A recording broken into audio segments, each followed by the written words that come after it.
Hi everyone, it's Vicky from createafashionbrand.com and fashionserviceshongkong.com, and this week we're going to talk about grading, measurements and grading. It's one of my favorite subjects. And I got a email, which is why we talk about it, from Elsa. I hope I pronounced that correctly. And she emailed me through YouTube. And she writes about her experience and what she's doing at the moment. But she asks, how do you grade a size? Is there a rule? Okay, so Elsa and everybody else, I should say I've actually already replied to her. She already has the answer already, but I figured it was a good question to talk about. So here is the answer for everybody else. Unfortunately, there is no set list of grading rules. Now, I should explain what they are. The best way to explain it is when you go into a shop. It doesn't matter if you're man, woman, child, anywhere in the world, it doesn't matter. But when you go into a shop, you know you have different sizes on your rack. The grading rules are what tell a designer, or the designer says, this is for this size, this are the measurements for this size, measurements for this size, and so on. So they are the jumps for every part of the garment from one size to the next. Now, the reason there is no set list is for a few reasons. There are a number of companies that will sell you what's called standard body measurements. Try and get that out today. And they also sell you kind of lists of all the body measurements for different parts of the world, different types of people, etc. And they will also tell you per size how that goes up. Now, most people assume the grading rule would just be the difference between this size and this size. In general, that's true. That's not untrue, that's fine. However, a good designer, also understands that firstly, they're body measurements, not clothing measurements. Secondly, you've got to remember that the body jumps grading in different ways depending on different parts of the body. For example, if we look at your neck, it's actually quite big. I can't quite get my hand around it properly, and that's really uptight. I mean, if you look at where my t-shirt is, we've got kind of from here to here, right? And generally, if you were doing let's say a scoop neck, you'd have to have a bit of a space there because it has to go over your head. When you're putting your top on, you need space for it to actually get over this part, not just your neck, which is skinnier. You then think about something like your wrist. That's a hell of a lot smaller. I can get my hand around all of that. I can actually join my fingers together. So if we use the same grading rule for your neck as your wrist, and this one is usually somewhere between, depends on lots of other things, but somewhere between 0.5 and a centimetre. If we use that on our wrist, we might start with a nice snuggy fit wrist. But if we had it on a centimetre, by the time you got to the bigger size, you'd be somewhere out here. It'd be way too big. So your wrist is going to have a different grading rule to your neck, and so on and so on and so on.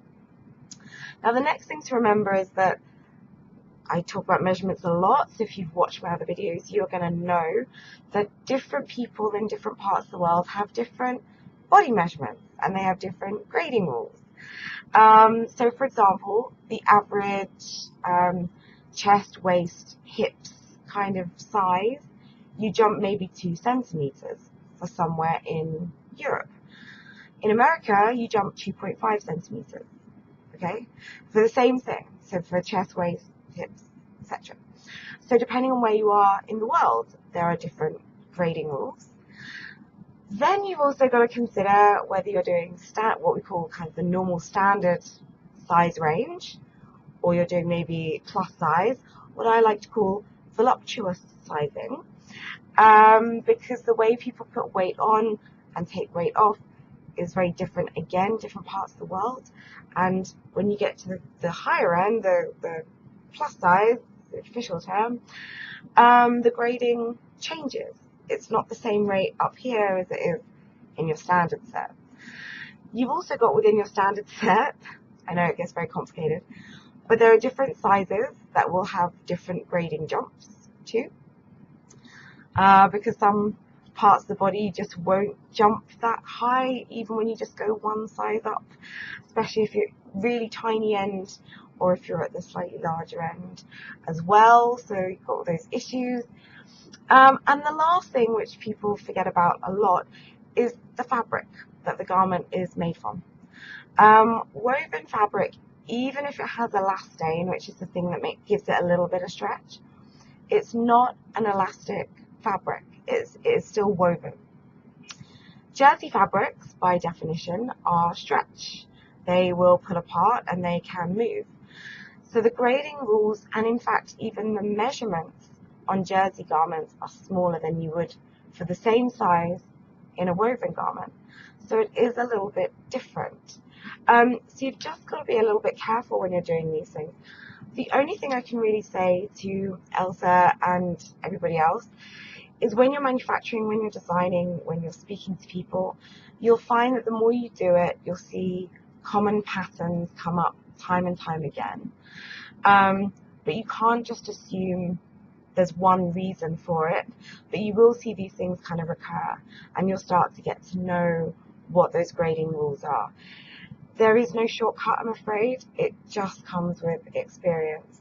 So I'm really sorry about that. You can, of course, buy garment templates, fashion services, little plug for myself. We do have some, of course, and for different parts of the world. We are uploading quite a few at the moment. But apart from that, it's really just going to come from experience and making a few mistakes. You know, these things happen. You've got to go make the mistakes and then learn from them as well. So I'm really sorry that I can't give you a definitive kind of list, because there just isn't one. But if you, like Elsa, have a question for me, you can get to me via a couple of ways. You can, of course, comment on our main YouTube video, 5 Minute Fashion Brand. Can't miss it. Big blue video with yellow letters, 5 Minute Fashion Brand. Or if you're on my email list, which has additional information every week, of course, just for those people on my email, you can sign up at our website, any of the 2 websites. There are details below in the description box. There are also some links at the end of this video. And if this has been helpful, please like, please share, please tell everybody, all your friends, and obviously don't miss out on any more videos by subscribing to the YouTube channel 5 Minute Fashion Brand. And hopefully I will get some more comments from you guys and make some videos for you, and I will see you next week.